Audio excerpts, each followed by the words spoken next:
This is Get Real with Bob and Stacy, the show that helps you learn about the mortgage and real estate markets. Get the inside scoop from their expert list of guests and have some fun along the way. Now, here's Bob Gallagher and Stacy Alcorn. Welcome back. You're listening to Get Real with Bob and Stacy. You're joining us for our Leaders and Legends segment. Our first guest today is Frank Cottle, Chairman of Alliance Business Centers Group and Alliance Virtual Offices. Welcome to the show, Frank. Thank you. Very great to be here. So for some background information on Frank, he is the CEO of Alliance Virtual Offices and chairman of the Alliance Business Centers Group. He is a recognized expert on flexible working, the virtual office movement, and third place working. Prior to creating the Alliance brand, Frank successfully operated his own portfolio of business centers in multiple locations across North America. He has spent almost the past 30 years delivering business services that are finely tuned to the workplace needs of startups, entrepreneurs, and growing SMBs. Over the years, he has worked with tens of thousands of business owners and, coupled with a unique global management perspective, has become the go-to authority on flexible and remote work. So first off, for anybody that might not be familiar with virtual offices or virtual business centers, explain what it is. Virtual officing is the ability for anybody, whether it be government, large corporations, professionals, legal accounting professionals, local companies, SMBs, excuse me, or startups, to have a physical address from which to manage their company. Everything from registered agency through the access to the address for commercial business purposes, and a pre-contracted number of hours where that address is used. So many people work on the road these days or out of their home part-time in all sorts of environments. But generally they need a place to meet, a place from which to conduct business. And maybe you didn't know, but without a commercial address, and a telephone line, a land telephone line that matches that address, no corporation or no company can actually get corporate credit. Huh. So a startup that might be looking to establish themselves and get even a corporate credit card from their local bank, if they're using a home address as their address and a cell phone, they'll never get corporate credit. So there's a lot of nuance to the way you use offices these days and a huge amount of cost savings. Wow. So how fast are you growing? Because it seems like this is just a massive market. And I see even in the real estate industry, which I'm in, so many people moving to these virtual sites. Like how many new buildings are you adding every year? Our industry at large, which is the better benchmark, has about 22,000 facilities globally. And we're growing at a pace of about 10 to 12% a year, which by comparison to conventional commercial real estate, which is growing at about 2 to 2.5% a year during a good year, is quite rapid. We're growing as fast or faster than the PC industry did in the height of the dot-com era. Wow. So are you seeing that more of your business is like startup entrepreneurs, or is it corporations, or is it government? Who's moving into your spaces? It's an interesting mix. People think of classic business centers or co-working centers and virtual officing as a place for startups, which it certainly is. But if we look at our industry as a vertical and we break it into 20% market share components, at the top would be government. Government is a huge user of our industry. Next under that would be the Global Fortune 1000, or really all listed companies, you could say, another 20%. In the core of our industry's history and still today are legal, accounting, financial services professionals, the professions, usually smaller organizations or even large organizations like Accenture that use projects of ours and our industries for large consulting teams. Maybe they have to do a project for 6 months with a client in another part of the world. They use us. Underneath that would be local companies, small to medium-sized business organizations, and they would be A lot of media companies, mid-sized, smaller tech companies, branch offices of sales and distribution companies, and the bottom 20% is startups. So it's a very full market mix that uses our industry at large and virtual officing very specifically. So what do you think the biggest reason is some of these sectors are moving to virtual offices? Is it because they're not tied to a long-term lease? Is it because they want to be able to up and move to new areas? Why are people moving in? Three specific reasons, I would say. First and foremost, flexibility. In today's world, if you can tell me what's going to happen in the next 3 years, I want you to handle my stock portfolio. No one knows what's going to go on. Right. And especially if you look at your company, if you're a larger company and you're looking at a global marketplace, there's a lot of political uncertainty in certain markets. There's outright fear in some markets. Things like Brexit are very challenging to companies as they try and establish themselves across Europe and the UK. So flexibility is key there. Wouldn't you rather have a 1-year lease that you knew could automatically renew than a 10 or 15-year lease that you had to renew? That has a lot of impact on balance sheets as well. The second reason would be just downright savings. It's cheaper. There's a tremendous savings when you're sharing assets, and I'll use a good example. If you're a mid-sized company, let's say a 5-employee or 5 to 10 employee company, you probably have an office somewhere. That office probably has a nice reception room area, a receptionist or an admin sitting in that front area, a conference room. The average conference room is only used 8 hours a week. How many reception areas you walked into, and you're the only person there for a while? Right. How busy is that receptionist or admin sitting there? So when all those things are shared in a common facility, the savings add up tremendously. And our industry combines people, place, and technology into a single bundled product that we deliver with a highly flexible service agreement. And that equates not just to flexibility, but to a substantial amount of savings. The last thing really would be contracting. If we were to look at the annual report of any Fortune 100 company 5 years ago, we would have probably seen a statement that said something to the effect that we have 350,000 employees worldwide. Today you would see that same statement, but instead it would say something like, we have a workforce of 350,000.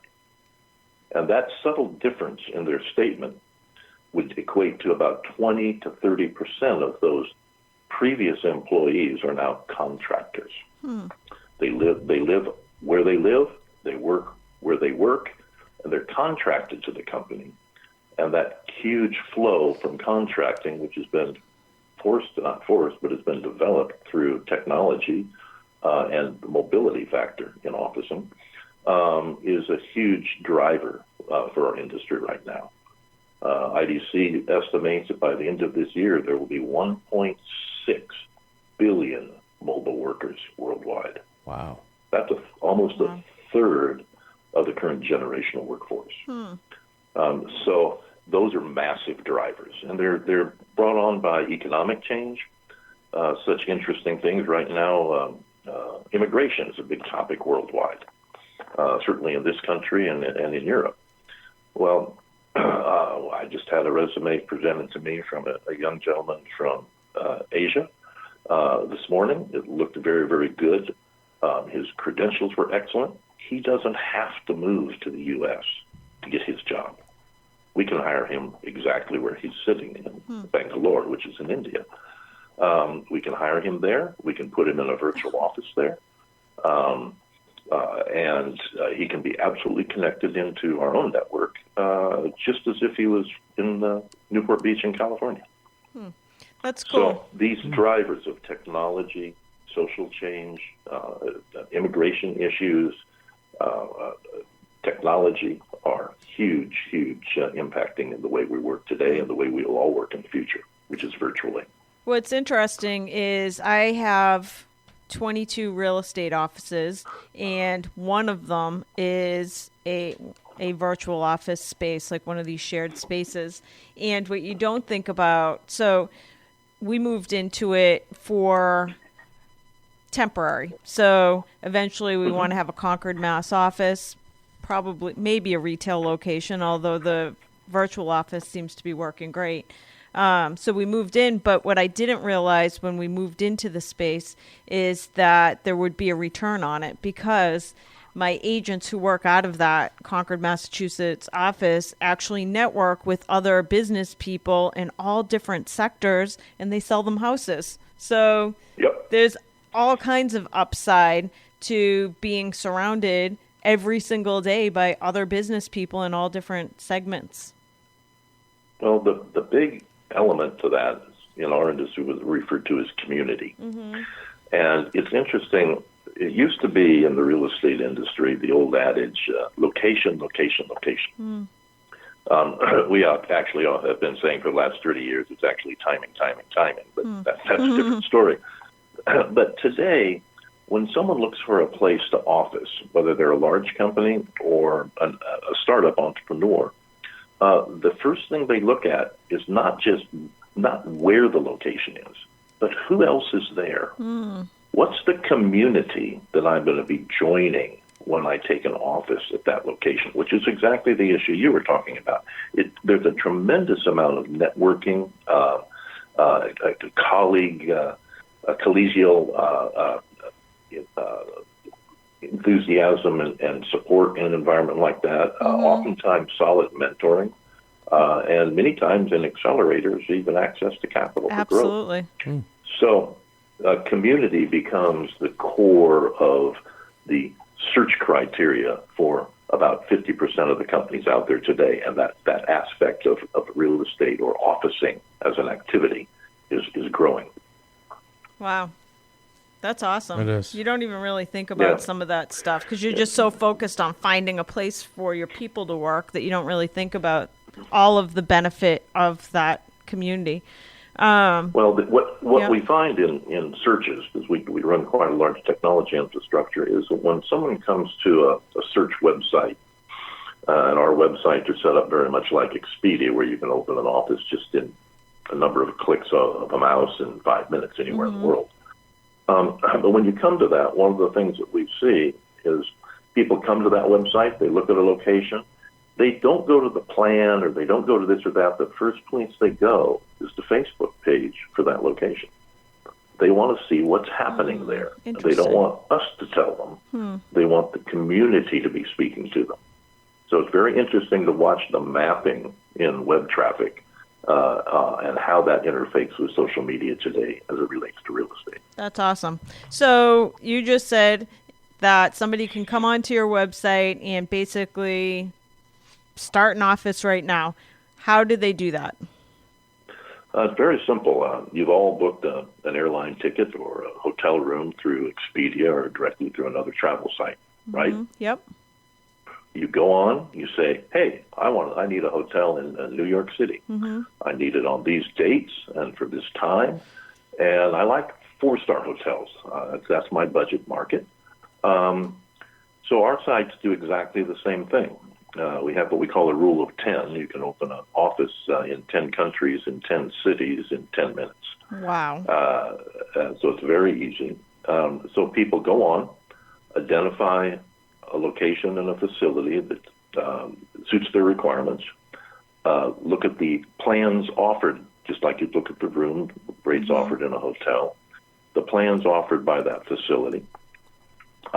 Click on it. They then set up their mail forwarding structure, which is a few clicks, just 2 clicks. And then they set up their telephony structure, which is just 3 clicks.